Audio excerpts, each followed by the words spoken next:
হয় মহযুঁজক কেন্দ্ৰ কৰি এক যেহেতু দেখা গৈছিল যে গুৱাহাটী উচ্চ ন্যায়ালয়ে এক নিৰ্দেশ দিছিল কালি আৰু সেই নিৰ্দেশ আছিল যে মহযুঁজ সম্পূৰ্ণৰূপে নিষিদ্ধ কৰা হৈছে আৰু মহযুঁজৰ লগতে বুলবুলি চৰাইও নিষিদ্ধ পেটা ইণ্ডিয়া নামৰ যিটো সন্থা আছিল সেই সন্থাটোৱে যি আবেদন দাখিল কৰিছিল আৰু সেই আবেদনৰ ভিত্তিতে যি মহযুঁজ সেই মহযুঁজৰ নিষিদ্ধ আৰোপ কৰিছে গুৱাহাটী উচ্চতম ন্যায়ালয়ে যেহেতু 2023 চনত 27 ডিচেম্বৰত অসম চৰকাৰে এখন SOP দিছে আৰু সেই SOP অনুসৰি মহযুঁজ অনুষ্ঠিত কৰিবলৈ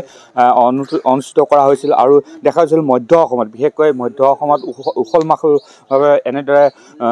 যি মহযুঁজ অনুষ্ঠিত কৰিছিল 2023 চনত চৰকাৰৰ SOP মতে আৰু তাৰ পিছত দেখা গৈছিল যে সেই SOPখনৰ ওপৰত যেহেতু পেটা ইণ্ডিয়া নামৰ যিটো সন্থা আছে সেই সন্থাটোৱে তেওঁলোকে ন্যায়ালয়ত এখন আবেদন দাখিল কৰিছিল আৰু সেই আবেদনৰ ভিত্তিতে এতিয়া দেখা গৈছে যে মহযুঁজ সম্পূৰ্ণৰূপে নিষিদ্ধ কৰিছে গুৱাহাটী যি উচ্চ ন্যায়ালয় আৰু সেই দৃশ্য দেখাইছোঁ এয়া হ'ল মৰিগাঁৱৰ দৃশ্য যিহেতু আহতগুৰি মহযুঁজ বুলিলে যিটো ঐতিহাসিক যি আহতগুৰি মহযুঁজ সেই মহযুঁজত মহ যুঁজাবৰ বাবে এনেদৰে নিজৰ মহটো প্ৰস্তুতি চলাই আছে আৰু এনেদৰে দেখা গৈছে যে যিসকল মহযুঁজ পালক আছে বা যি গোৱালা আছে সেই তেওঁলোকে এনেদৰে নিজৰ মহটো যি যুঁজাবৰ বাবে এনেদৰে তেওঁলোকে প্ৰস্তুতি চলাই দেখা গৈছে সেই সময়তে দেখা গৈছে যে যি মহযুঁজক কেন্দ্ৰ কৰি গ'লে গুৱাহাটী উচ্চ ন্যায়ালয়ে এক নিষিদ্ধ আৰোপ কৰিছে আৰু সেয়েহে আমি পোনে পোনে যিসকল মহ গোৱাল আছে সেই গোৱালৰ লগত আমি কথা পাতিম আৰু তেওঁৰ পৰা আমি জানিব বিচাৰিম যে তেওঁলোকৰ কি হ'ব প্ৰতিক্ৰিয়া সেই প্ৰতিক্ৰিয়া আমি জানিবলৈ বিচাৰিম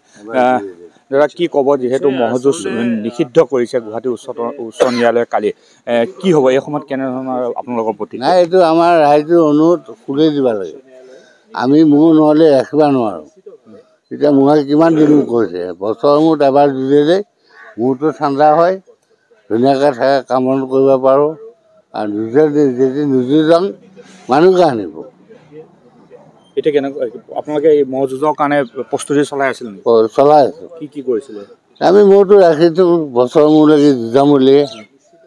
ভাল ভালকৈ আছে বছৰৰ মূৰত এবাৰ যুঁজিলে মূৰটো এতিয়া কাম বন কৰিব পাৰোঁ মানুহলৈকে ভয় নাই আৰু যদি নুযুঁজাওঁ মানুহকে মাৰিব আনিব আপোনাৰ দেখিছে মূৰটো ৰাখিবই পৰা নাই কিমান দিন কৰিছে এবাৰ যুঁজিলে আৰু ৰাবা নাই আৰু এইটো যোৱা বছৰ ফ্ৰী দিছে ভাল লাগিছে এইবাৰ তেনেকুৱা ভাবি আছোঁ আমি হয় এয়া হ'ল মহ গোৱাল আৰু তেওঁলোকৰ যিটো মহ সেই মহটো আৰু এনেদৰে মহ গোৱালসকলৰ মাজত যথেষ্ট প্ৰতিক্ৰিয়াৰ সৃষ্টি হৈছে আৰু বিশেষকৈ ভোগালী বিহুৰ সময়ত পৰম্পৰাগতভাৱে আহতগুৰিত যি মহ যুঁজ হয় সেই মহ যুঁজৰ ক্ষেত্ৰত যিটো এতিয়া উচ্চ ন্যায়ালয়ে সম্পূৰ্ণৰূপে নিষেধাজ্ঞা জাৰি কৰিছে তাৰ পিছৰ পৰিৱেশ বা তাৰ পিছৰ প্ৰতিক্ৰিয়া আমি আপোনালোকক দেখুৱালোঁ